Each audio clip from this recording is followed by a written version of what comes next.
Magandang araw mga idol. Ito, magdi-DIY uli ako. Wala kasing kapit yung preno ko sa unahan, yung Mio ko. Kaya for sure, walang laman yung paso niya na brake fluid.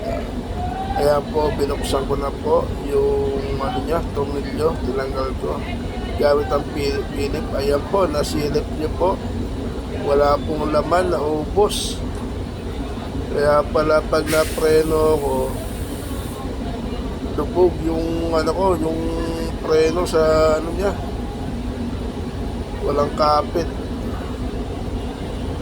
Ayan po, buti binuksan ko. Ayan, meron akong brake fluid, sasalinan ko lang po siya yung niya, lagayan.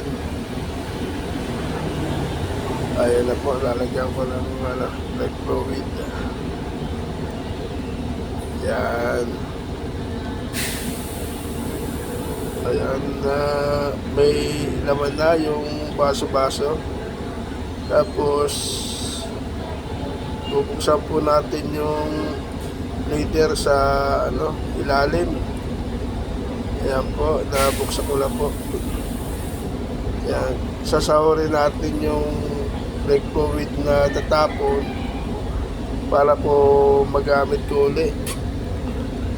Ayan, bali ginawa ko parang running water para lumabas yung hangin niya sa loob. Medyo nilubagan ko yung niya, yung leader niya.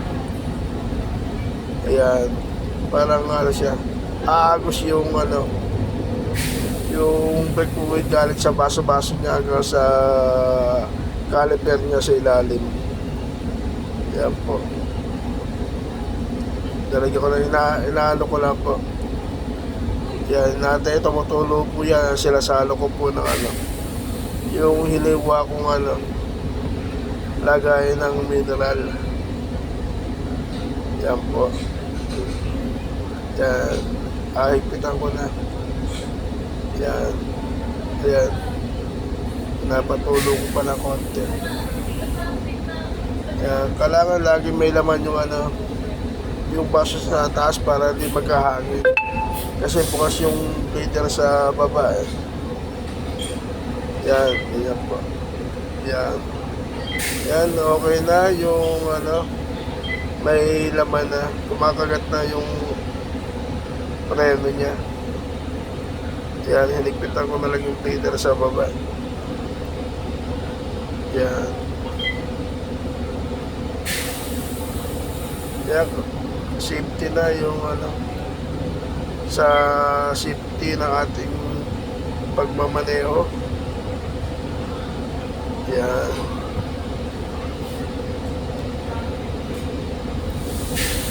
Yan po.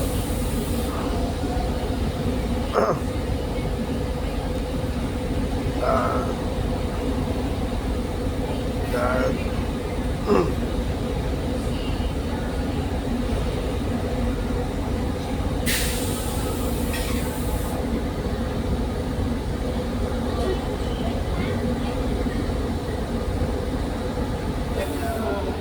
Binalik ko na po yung mga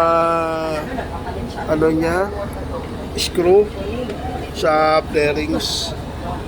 Ayan po, binabalik ko na yung mga screw tinanggal ko.